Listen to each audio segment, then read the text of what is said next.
Hi everyone, welcome back to an explore literature. इस video के अंदर हम डिस्कस करेंगे पूरा paper pattern, introduction to literary studies वाले पेपर का, और कुछ प्रीवियस ईयर क्वेश्चंस भी देखेंगे ताकि आपको आइडिया लग जाए कि पेपर किस तरीके का आने वाला है और पहले कैसे क्वेश्चंस आए हैं। तो लास्ट तक बने रहिएगा ताकि आप किसी भी पॉइंट को मिस ना करें। और अगर आपने अभी तक चैनल को सब्सक्राइब नहीं किया है तो वो भी कर लीजिए। We are very close to 5K, तो जल्दी से वो भी करवा दीजिए। Alright, so let's start the video. तो यहाँ पे आपको यूनिक पेपर कोड दिख रहा होगा, तो this will be the unique paper code for this paper. नाम है पेपर का इंट्रोडक्शन टू लिटरेरी स्टडीज़, और आपका 90 मार्क्स का होने वाला है। Duration will be 3 hours. तो ये बी प्रोग्राम के लिए था। तो प्रीवियस ईयर क्वेश्चंस का सिर्फ हमें आइडिया लेना है कि भैया क्वेश्चंस किस टाइप के आने वाले हैं। तो इट डजेंट मैटर कि आप BA प्रोग्राम कर रहे हैं, ऑनर्स कर रहे हैं, वटेवर, क्योंकि क्वेश्चन तो सेम से ही रहते हैं, वो क्या ही नया बना के दे देंगे। तो आपको इन क्वेश्चंस को प्रैक्टिस करना है, ठीक है। तो यहाँ पे बताया गया है कि जो क्वेश्चन पेपर है वो 2 पार्ट्स में डिवाइड रहेगा, पार्ट A एंड B। दोनों पार्ट्स कंपलसरी हैं। Then coming on to the third point कि जो सारे क्वेश्चंस हैं पार्ट A के अंदर उनको आपको अटेम्प्ट करना है, और पार्ट B के अंदर सिर्फ 3 क्वेश्चंस आपको अटेम्प्ट करने हैं। पार्ट 10 के जो क्वेश्चंस हैं वो 10 नंबर के होंगे, और पार्ट B के क्वेश्चंस होंगे 20-20 नंबर के। तो वहाँ पे आपको ऑप्शन मिलेगा जहाँ से सिर्फ आपको 3 क्वेश्चंस करने हैं। अब प्रीवियस ईयर के पेपर्स चेकआउट करते हैं। तो ये है हमारा part A। So the first question is, it is truth universally acknowledged that a single man in position of a good Fortune must be in want of a wife. Based on the opening line from Jane Austen's Pride and Prejudice, write a short note on the use of irony as a narrative device। तो ये question आया था आपका pride and prejudice से। तो वहाँ की जो सबसे पहली लाइन है ना उस नॉवल की, स्टार्टिंग लाइन जो, उसको आपको क्रिटिकली एनालाइज करना था कि इस जो लाइन है उसके अंदर आयरनी का कैसे यूज़ किया गया है। तो देखो ये बड़ा इंटरेस्टिंग सा क्वेश्चन है, क्योंकि क्वेश्चन पूछा गया है नॉवल वाले पोर्शन से कि जो जेन ऑस्टिन की प्राइड एंड प्रेजुडिस है उसकी लाइन है, लेकिन एक्चुअल में ये क्वेश्चन है नरेटोलॉजी से। तो आपको उसके रेफरेंस से पूरा बताना पड़ेगा कि नरेटिव है, जो ये नरेटिव डिवाइस है हमारा आयरनी, उसका कैसे यूज़ किया गया है। तो आपको वो फिर अच्छे से अटेम्प्ट करना है। फिर यहाँ पे सेकंड क्वेश्चन है, और का ही है फर्स्ट के। Comment on the significance of Charlotte Lucas and her attitude to marriage, how does it differ from that of Elizabeth. तो इन दोनों का कैसा एटीट्यूड था मैरिज को लेके, वो फिर आपको प्राइड एंड प्रेजुडिस से ही बताना है कि एक उसके बारे में क्या सोचती थी and how different the other one was. तो यहाँ पे आपको नॉवल का समरी ना लिख के वहाँ पे उन 2 लेडीज़ के पहले कैरेक्टरिस्टिक फीचर्स, मतलब इन द वे कि आपको डिस्क्राइब करना है उन दोनों लेडीज़ को, दैट दिस 2 विमेन वर ऐसा इस काइंड की थी, वो थोड़ी बोल्ड थी, वो ऐसी थी वैसी थी, जैसा भी लिखना है आपको। तो उनके 1-2 ऐसा एडजेक्टिव्स में बता दोगे, then you will differentiate between कि वो ऐसा मानती थी जबकि दूसरे वाली उसके अपोजिट मानती थी। तो इस तरीके से आपको अप्रोच लेना है इस क्वेश्चन का। Then is second question, write a short note on the use of metaphor and personification in Milton's on his blindness. तो इस पोएम के अंदर मिल्टन ने कैसे मेटाफर्स का और पर्सोनिफिकेशन का यूज़ किया है, तो वो आपको एक्सप्लेन करना है। तो बेसिकली ये जो 2 डिवाइस है उनका आपको बताना है कि कैसे इस्तेमाल हुआ है। तो यहाँ पे भी थोड़ा सा प्रिवेंट ही करना कि आप समरी ना लिखें। समरी तब लिखनी होती है इंसान को जब आपको वो क्वेश्चन नहीं आता है, तो फिर तो एट द एंड आप कुछ भी लिख के तो आएंगे ही, तो फिर आप समरी लिख सकते हैं। अदरवाइज आपको वही लिखना है जो क्वेश्चन में पूछा गया है। फिर इसके ऑप्शन में है, where the world has not been broken up into fragments by narrow domestic walls, what is the significance of fragments and narrow domestic walls discuss in relation to the broader themes of the poem. तो ये कौन सी poem से लिया गया है, सबसे पहले तो यही क्वेश्चन आता है। तो आपको सबसे पहले ये चीज़ फिगर आउट करनी होगी कि ये कौन सी पोएम की लाइंस है। फिर वहाँ से आप इन 2 वर्ड्स का मीनिंग देखेंगे कि इन चीज़ों को कैसे यूज़ किया गया था पोएम के अंदर। उसका लिटरल सेंस आपको नहीं देखना है कि भाई फ्रेगमेंट का मतलब तो टुकड़ा होता है, तो पोएम में किस सेंस में यूज़ किया गया था, तो उसके एक ब्रॉडर थीम को लेके आपको पूरा क्वेश्चन अटेम्प्ट करना है। Then is question number 3, not at all the man in the house were deciding on whether they were going to go hunting while the woman looked after the cave. Identify the speaker of these lines and discuss the representation of gender in the play। तो यहाँ पे आपको सबसे पहले तो play देखना है कि आपके सिलेबस में कौन सा है। तो वो तारा वाला प्ले है आपके इस पेपर में, तो उसके रेफरेंस में फिर आपको लिखना है कि इन लाइंस का क्या मतलब था, कौन बोल रहा था, किस सेंस में बोल रहा था, उसका क्या मतलब था। तो फिर ये आप लिख देंगे। Second is write a note on the title of the play Tara, कि उन्होंने जो टाइटल है वो यही वाला क्यों लिया, क्या ये एप्ट और लॉजिकल है टाइटल। तो वो ऑथर के पर्सपेक्टिव से फिर आपको थोड़ा सा लिखना है कि हाँ शायद इस तरीके से उन्होंने ये जो टाइटल है वो चूज़ किया होगा। Then is question number 4, in Pride and Prejudice Austen places the institution of marriage at the heart of class dynamics in the society discuss. तो यहाँ पे आपको मैरिज का थीम एक्सप्लेन करना है कि कैसे जो मैरिज है दैट वो central to the dynamics of the class, मतलब कि जो एक सोसाइटी है उसके अंदर मैरिज का क्या रोल था उस टाइम पे, how this women's were in search of good husbands, कि भैया पैसे वाला पति मिल जाए। तो इस तरीके की जो चीज़ें हैं आपको वो एक्सप्लेन करनी है अपने जो पूरा आंसर है उसके अंदर। तो कहने का मतलब यहाँ पे यही है कि जो चीज़ पूछी जाए सिर्फ वही अटेम्प्ट करो। ये जो बेफालतू की चीज़ें होती हैं वो तभी लिखनी है जब आपको आता नहीं है। इसके और में आता है, it was an union that must have been to the advantage of both by her ease and liveliness. His mind might have been softened, his manners improved, and from his judgment, information and knowledge of the world, she must have received benefit of greater importance. तो ये भी pride and prejudice से ही है।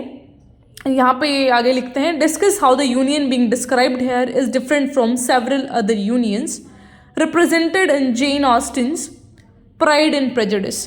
तो यहाँ पे union का क्या मतलब है, कैसे ये दूसरों से अलग है।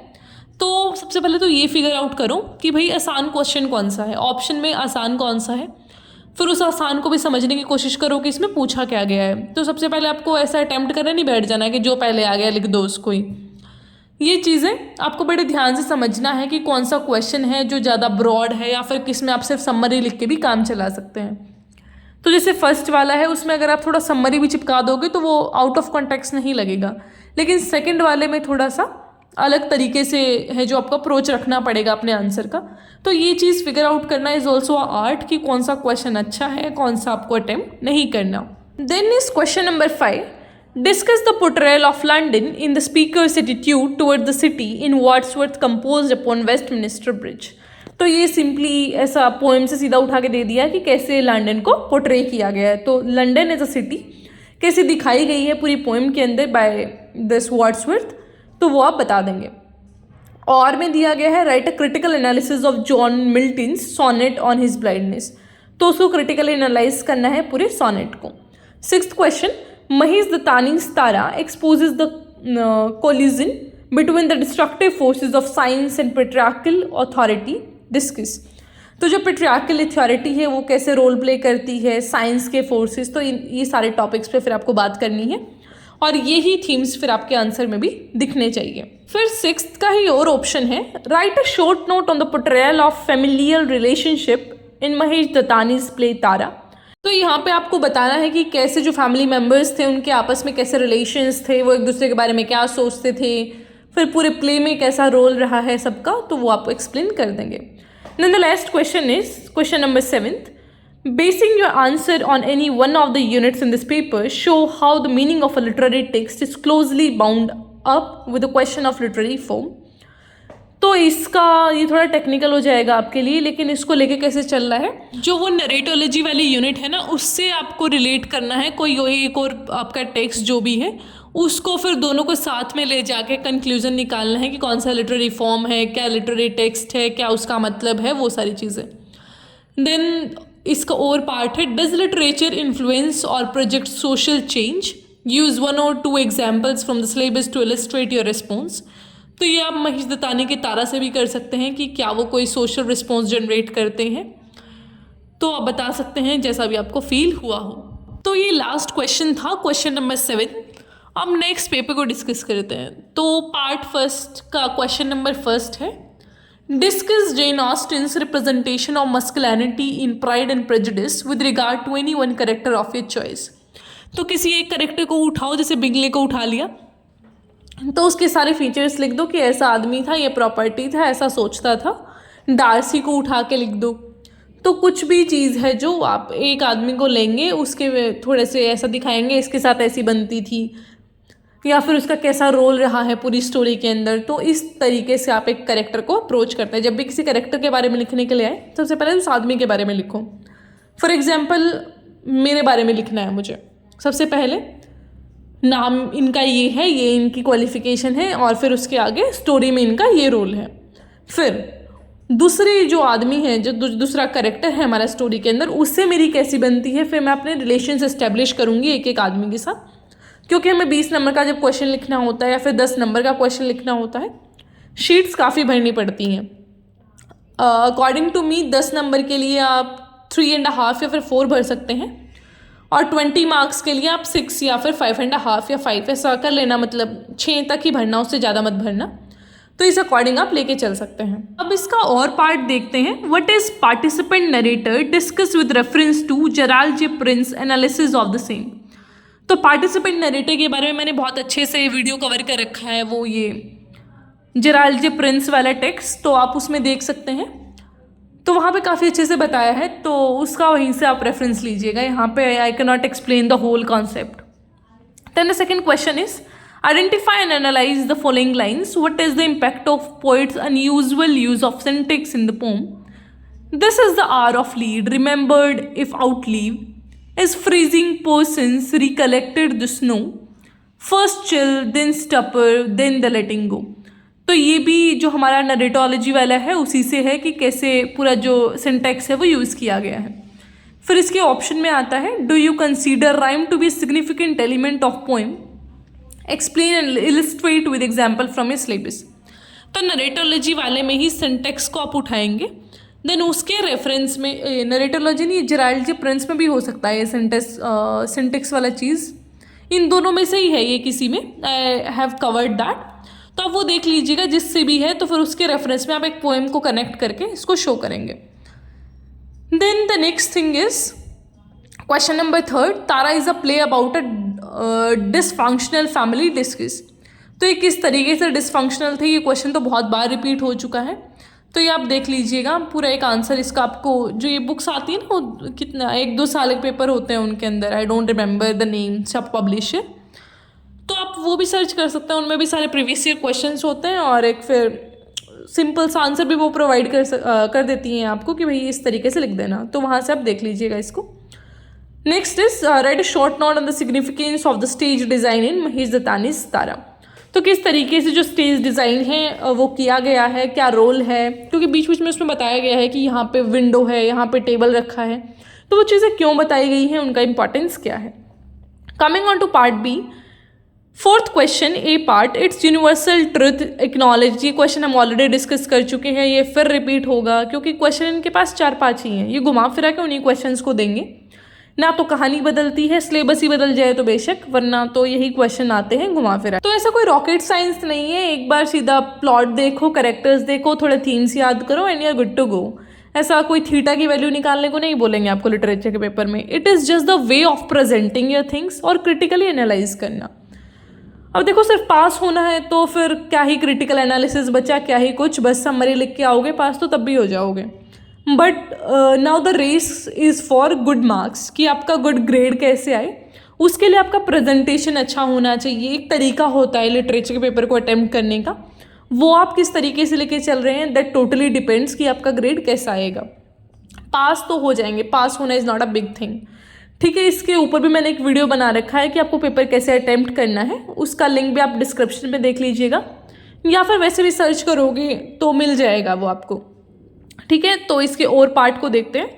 सम of the characters in Pride and Prejudice such as Elizabeth and Darcy evolve and grow while others like Lydia and Wickham remain static. Discuss Jane Austen's art of characterisation with reference to the above elements.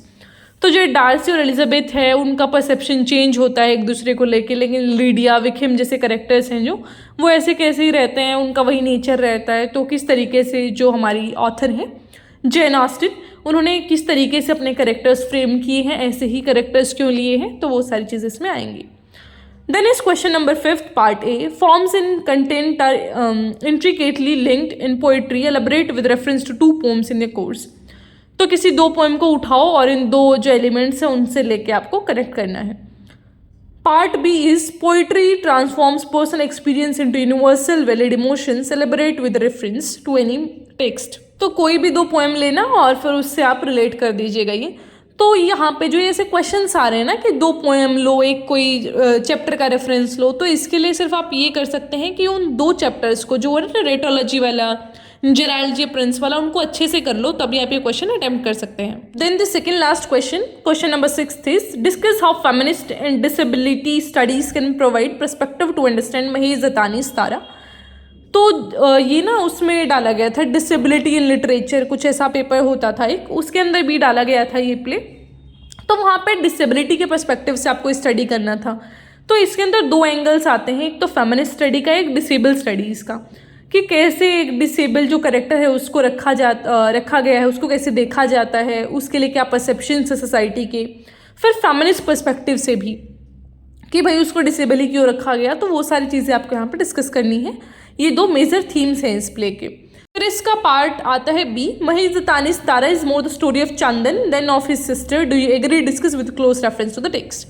कि यहाँ पे चंदन के बारे में दिखाया गया कि भाई वो सोच रहा है अपनी फैमिली के बारे में, वो लिख रहा है, ठीक है। तो इट्स मोर कि जो चंदन के थॉट्स हैं उनको एक्सप्रेस किया गया है, यहाँ पे सेंट्रल कैरेक्टर तारा नहीं है। So coming on to the last question, the interpretation of literary text must be rooted in understanding of the context, discuss with the help of any 2 text from your course.